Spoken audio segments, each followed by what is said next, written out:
The Mate series has always been very popular, and this was no different with the Mate 20 Pro. With the launch of the Mate 30 Pro on the way, we're now receiving leaks, rumours and concept images that show this is going to be another successful device. First of all, the design.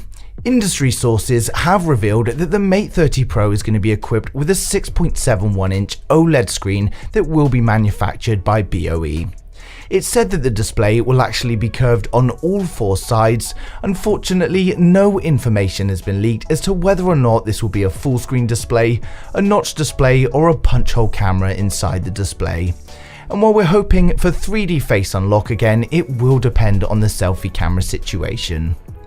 It's reportedly going to be powered by the latest 7nm Kirin 985 chipset, and this is said to be manufactured using 7nm EUV lithography that will bring 20% better performance over the previous Kirin 980.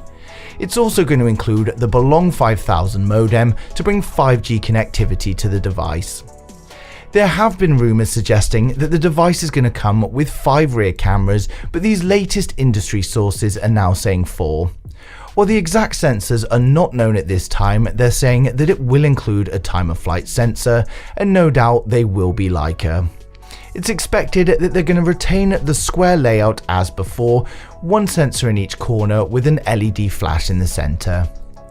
It's said to be powered by a 4200 mAh battery, which does seem a little small considering the size of the device, but it also comes with 55-watt supercharged technology that is already available on the Mate X foldable phone.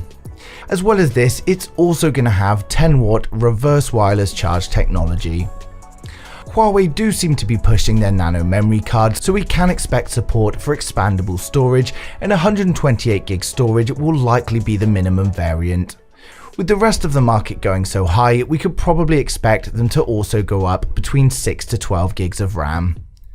As well as the Pro, there's also going to be a standard Mate 30, and we may even see another Mate 30 Lite.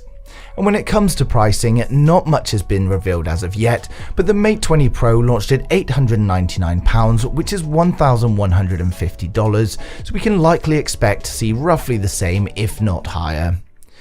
The launch is expected to be October as usual, so it's still going to be a little while until we find out all the details, but as always, the closer we get, the more leaks that surface, and I'll continue to share them with you guys as they do. As always though, I'd like to know your thoughts in the comments. How many of you are waiting for the Mate 30 or Mate 30 Pro, and what do you think they'll be doing with the selfie camera this year? But thank you for watching the video. If you liked it, smash the thumbs up. If you didn't, hit the thumbs down twice, and I'll see you guys in the next one.